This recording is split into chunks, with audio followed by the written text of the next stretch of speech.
questions? What is slashing? We have answers. Slashing is like that, you know? And there's a penalty for that? Yeah, you do that, you go to the box, you know, 2 minutes by yourself, and you feel shame, you know, and then you get free. This is CBJ in 30. Anything you folks want to know about the fascinating world of pro hockey? Here we go. Tweet your questions by using the hashtag CBJIN30. We'd like to remind you folks, keep your questions within the boundaries of good taste. Here's your host, Bob McGilligan. And welcome to another CBJ in 30 as we hit double digits on the days in June. June 10th, and the Stanley Cup Final almost over already. Welcome to the show. You can get on the show with your questions or your comments. You can do that just by tweeting them to me and using the hashtag CBJIN30. That is CBJIN30. Speaking of 3-0, that is the lead that the Los Angeles Kings have on the New York Rangers. And they have that lead because last night they won 3-0 at Madison Square Garden. I believe somebody said that it was very possible this would be a short series. I believe that somebody predicted that if the Rangers didn't win the first game at Staples Center, it could be a very short series, short talking 5 games. Well, it could be even shorter than that. Although somebody was me, by the way, in case you had forgotten or hadn't figured it out. It was me. The Los Angeles Kings had not played with a lead in the Stanley Cup Final until 0.7 of a second were remaining in the first period of last night's game at Madison Square Garden.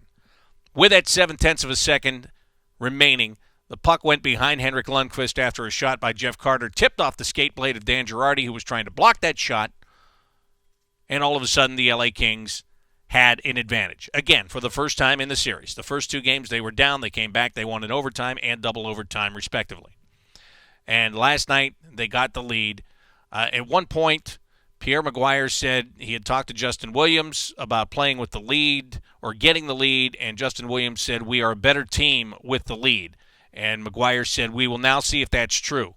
Oh, it was true. Was it ever true?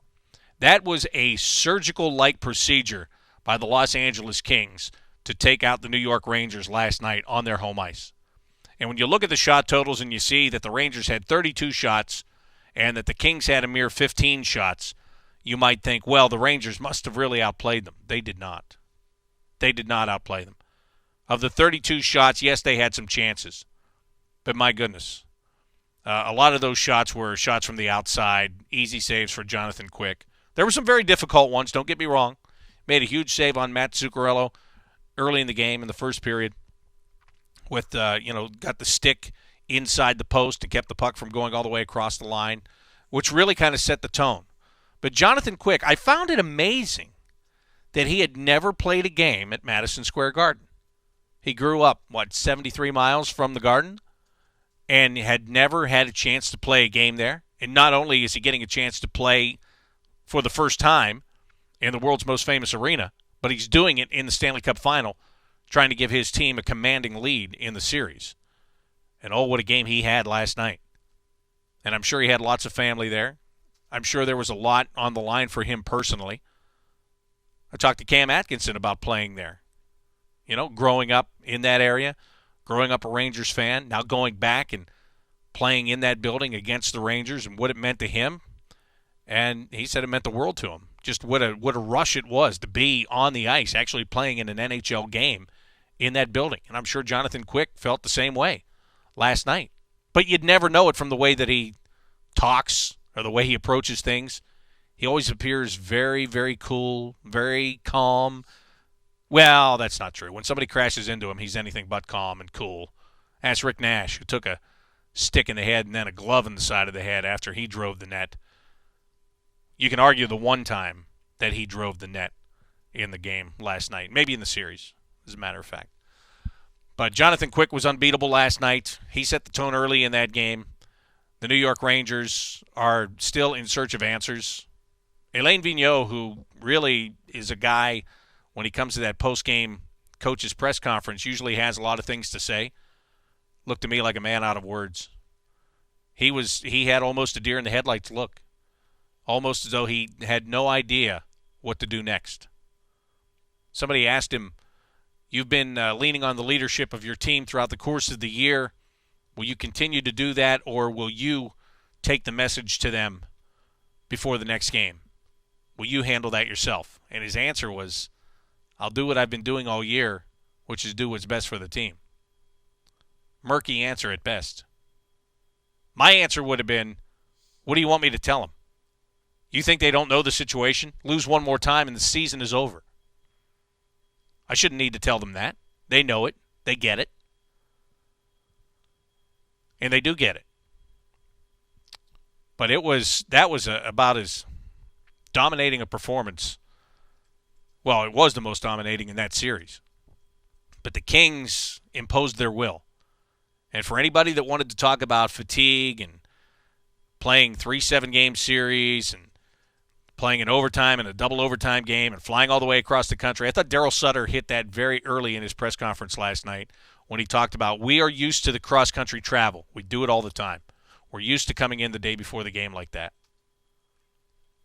And that's a great point. And Jody Shelley, when he was here with me last week, brought that up, saying that the Kings are used to that long travel and playing a game. The Rangers, not so much.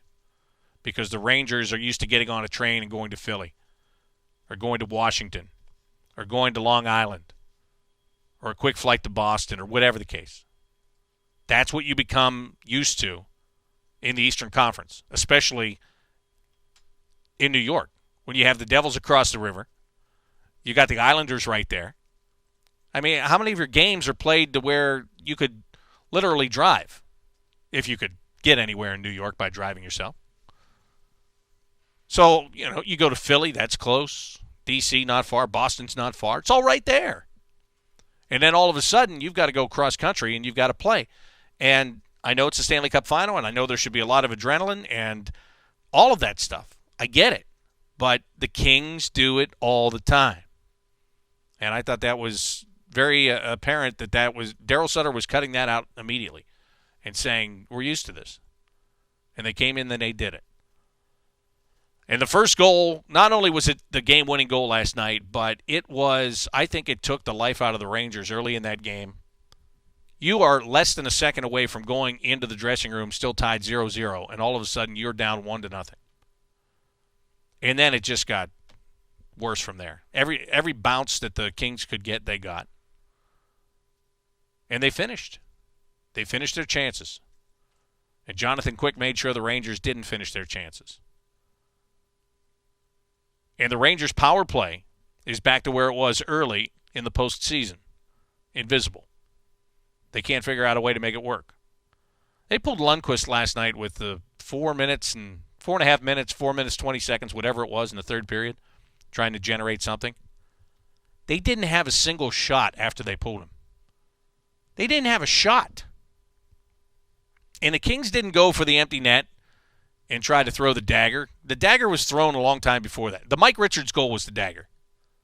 The 2-on-1 goal where Mike Richards tries to pass, the puck hits McDonough and comes right back to him, and he buries it. That was the dagger. And the Kings knew it. And they knew all they had to do was play defensively from there on out, make sure their goaltender could see the shots and clear away the rebounds. It was over. And that's the way they played the game. So with Lundqvist on the bench, they didn't have to go firing for the empty net. They didn't. They just chipped it off the glass, got it out. Dumped it down the ice, make sure there's no icing, make them go all the way back and get it. It was a surgical strike on the New York Rangers last night, what the Los Angeles Kings did to them. Now, I was reading a lot of things this morning, and I was reading Larry Brooks' column out of New York today, and I can't figure this out. Maybe you can help me figure it out. I can't figure it out because I'm watching the game last night, and in between periods, I think it was 2 and 3.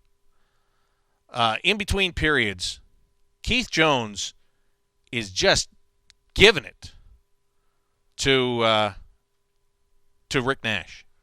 Just giving it to him, saying he's not playing hard enough. He's not going to the net.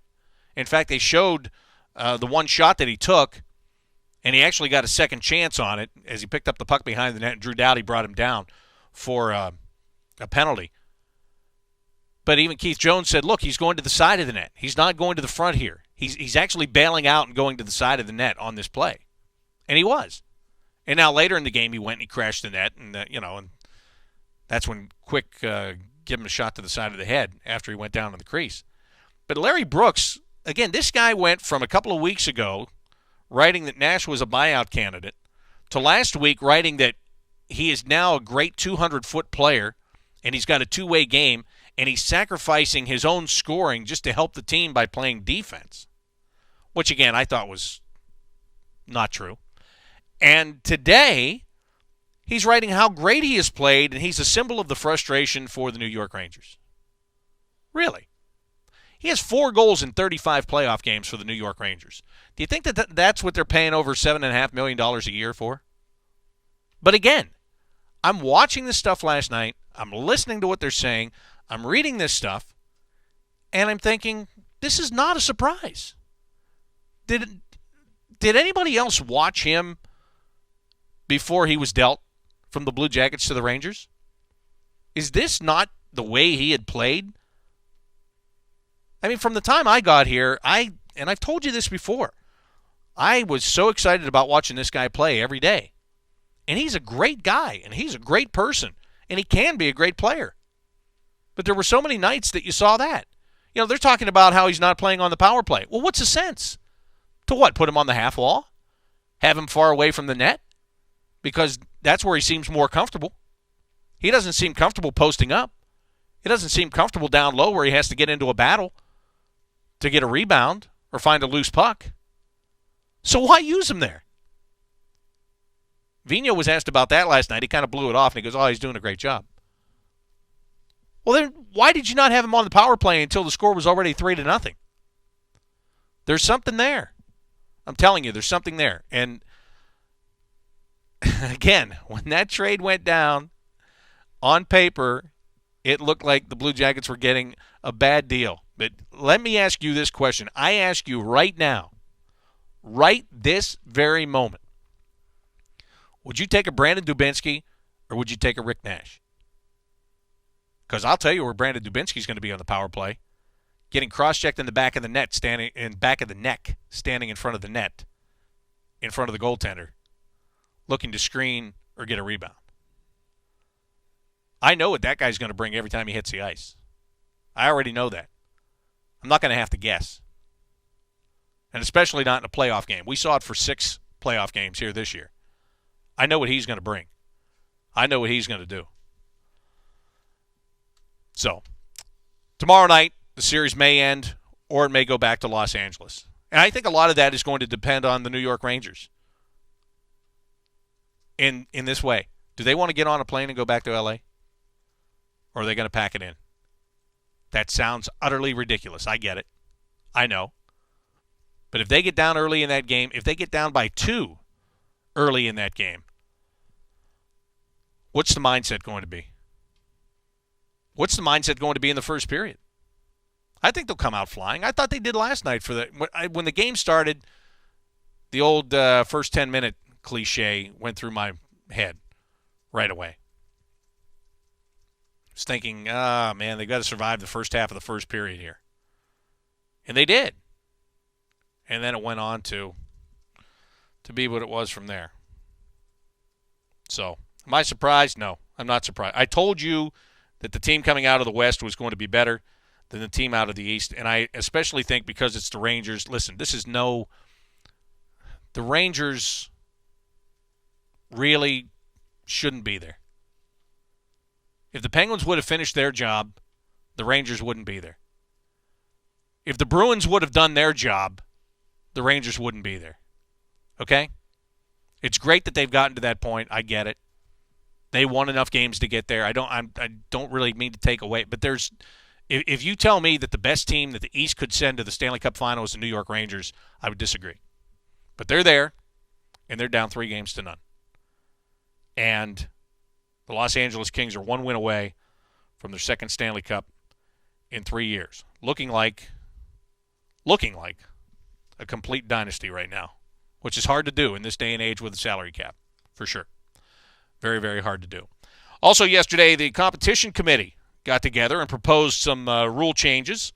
They get to the preliminaries. We talked a lot yesterday about coaches' challenges, and that was one of the things that came out of the competition committee yesterday.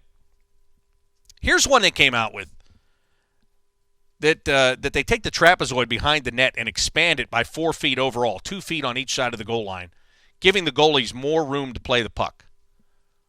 Well, I thought they put that back there to restrict the goalies from playing the puck as much anyway. Why don't you just take it back out? Why don't you just get rid of it? If you want to create more offense anyway, there are numerous goalies that can't handle the puck worth a darn and think they can and go back there and screw it up. So if you want to get more scoring, why don't you just let them go play the puck wherever they want to? Because they'll screw it up. Most of them. That rule was put into place for guys like Martin Brodeur who go back there and they can handle it, and they act as a third defenseman, and they would just range all over the place behind the goal line and get these pucks and fire them up to the forwards. And then people were saying, oh, that's not fair. Come on. You gotta restrict the area where he can go. Can't let him go from corner to corner with that. So now they want to expand it. Just get rid of it. Just totally do away with it. Expand it. Give him 2 more feet to screw up. Give him 30 more feet to screw up, whatever you want. Because most of them are going to. How many goalies do you look at and say, man, that guy's a really good puck handler? Mike Smith comes out and plays a lot. He's good at it. But there are guys that think they're good at it, and they should never come around behind that cage. They should just stay in front. No, Fleury's not terrible at it, but he sure looked terrible in Game 4 here when he went back there and the puck jumped over his stick. You want to create more offense, just get rid of it. What else did they talk about doing yesterday? Face-offs. They want to adopt the International Ice Hockey Federation's hash marks that are 5 feet apart for face-offs. The NHL's at 3.5 feet.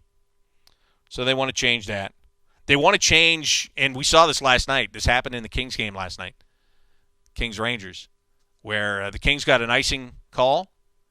Justin Williams stepped in to take the face-off, and he purposely messed around and got himself thrown out. And all he was doing was buying time because it was an icing, and he was trying to get an extra couple of seconds for his teammates to get a breather. So he messed around, screwed around until they threw him out. Then Jared Stoll, who, by the way, is a center, came in to take the face-off. So the league is now seeing this happening, and they want to address that. One guy takes a face-off on an icing. So what? You don't get thrown out. So if you want to line up a winger like that, he's going to have to take the draw. You're not going to let him mess around, throw him out, and then bring in the centerman. They talked about that.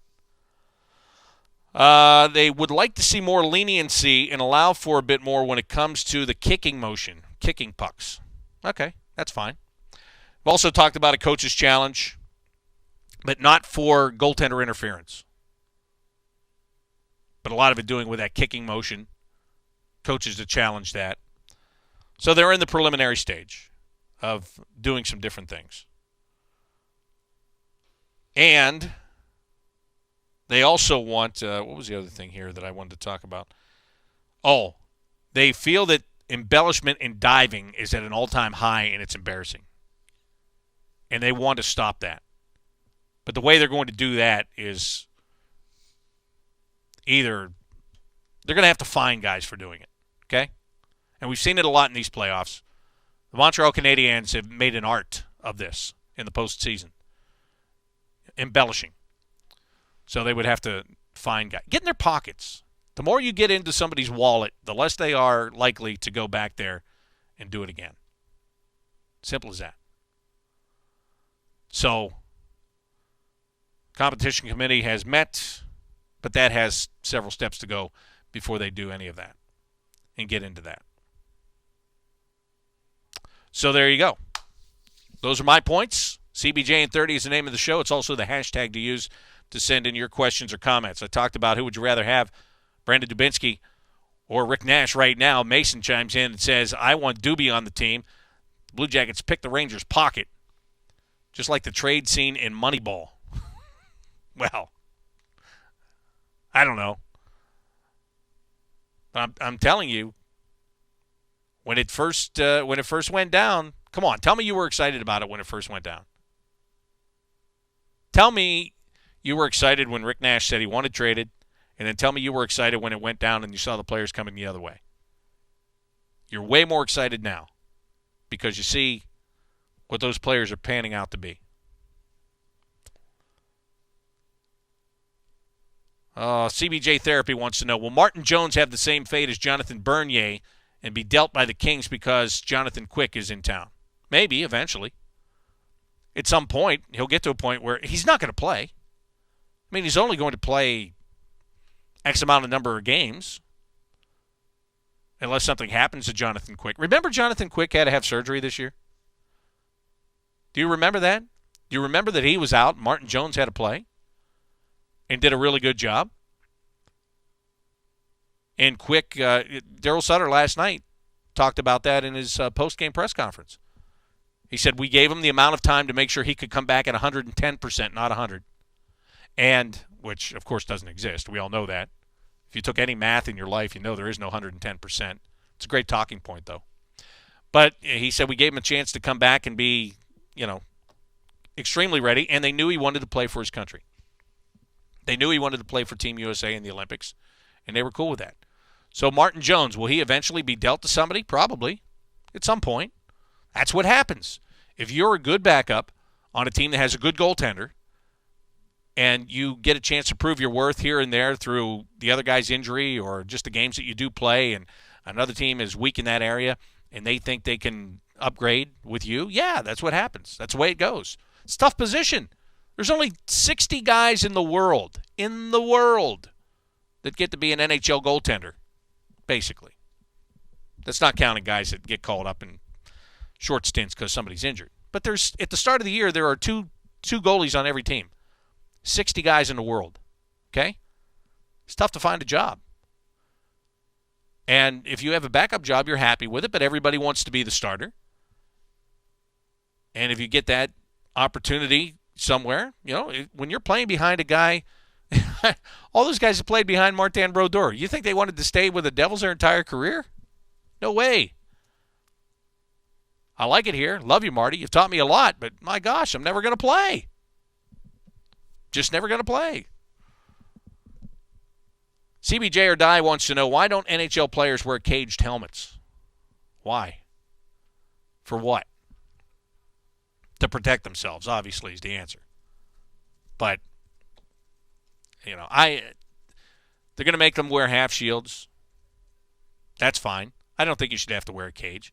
I know stick can still get up under a half shield, but, it's not. They like losing their teeth. They like to punch each other in the face. It's hard to do that stuff when you have a cage on your face. And the players will tell you that it's, a pain when you're looking down to carry the puck, that it's, it's in your line of sight and all that. And they're just not going to do it. It's pro, I guess. I don't know how to answer that. I don't think they should have to wear it. I think they're pretty well protected right now. When they wore no helmets, that was kind of crazy. Now they wear helmets. When they didn't have to protect their eyes at all, that's a little bit crazy, but they do. So, beyond that, I'm okay with it. I don't think you should have to. I think wearing a cage is college, and I guess as well it should be. But they don't wear them because they don't have to wear them. That's the answer to the question. Why don't they wear them? Because they don't have to. And they don't want to. Simple as that. Dan Bilesma made his NHL Network debut last night, the former coach of the Pittsburgh Penguins. He was on the panel last evening. I was really worried that he was going to approach that like he did every press conference that we saw during the series, where he would get asked a question and then wait 20 seconds with a pause before he answered it, because that would really be irritating. As if there aren't enough things about the NHL Network coverage that are irritating. To have that happen would have been worse. Just kidding about that. It's not irritating. I turned it on.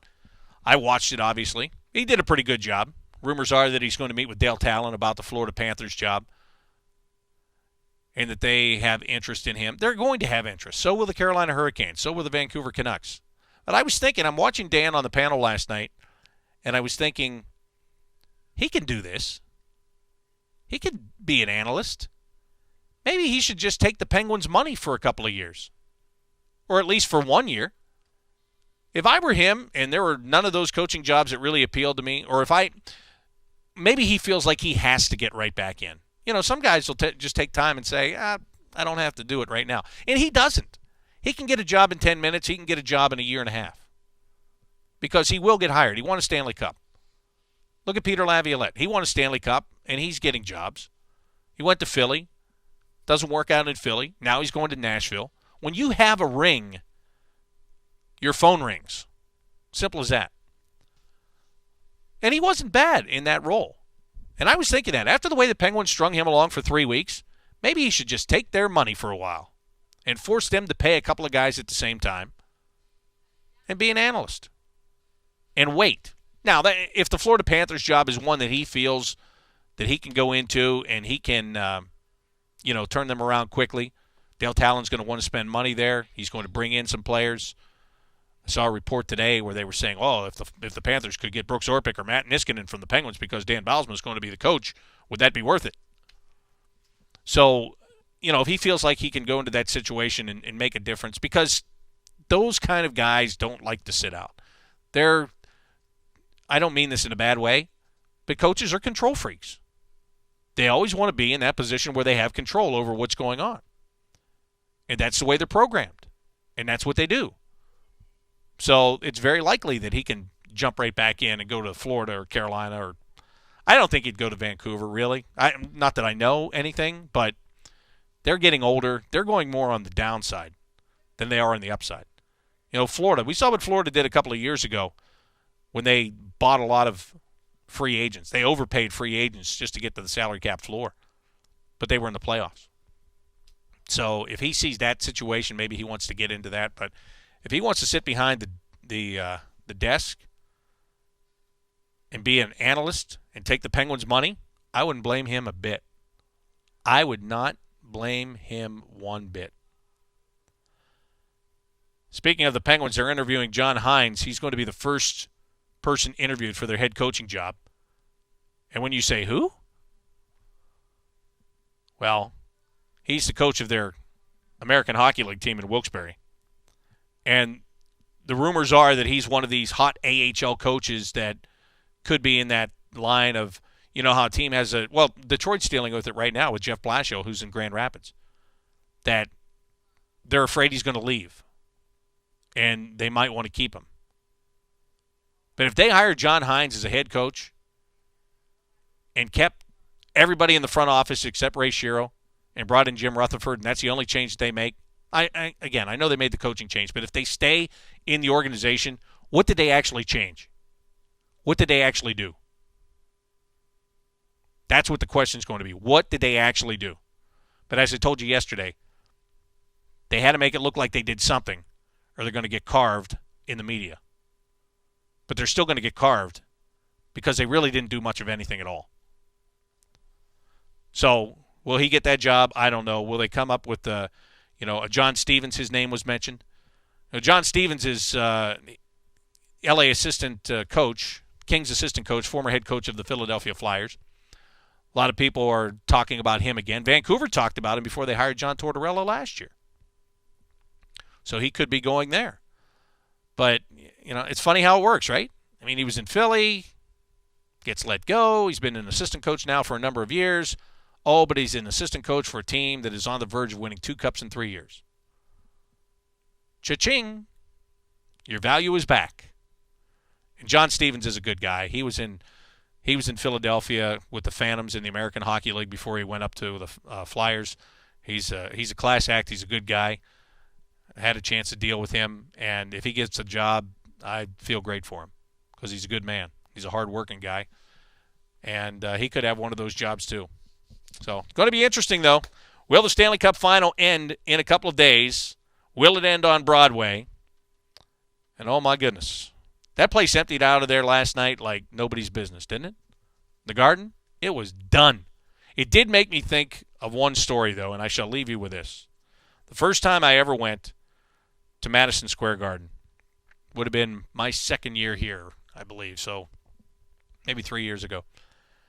And they were just starting the renovations of the Garden, so George Matthews and I actually sat in the lower bowl above, like right in the middle of a row, above one of the walkways where you go out. So as people were exiting to go out to the concourse, they would go out underneath us. And there were literally fans in seats sitting on either side of us. And I'll never forget this. The Blue Jackets scored the first 2 goals of the game relatively quickly in the first period. And we went to a commercial, and I looked at George and I said, we're going to get killed here. Like, these people are never going to let us out of here. They're going to be mad. The more we score, the madder they're going to get. Well, unfortunately, the Rangers went on to score the next 7. To the point where I had the people next to me asking me questions like, what's the most goals that's been scored in one period?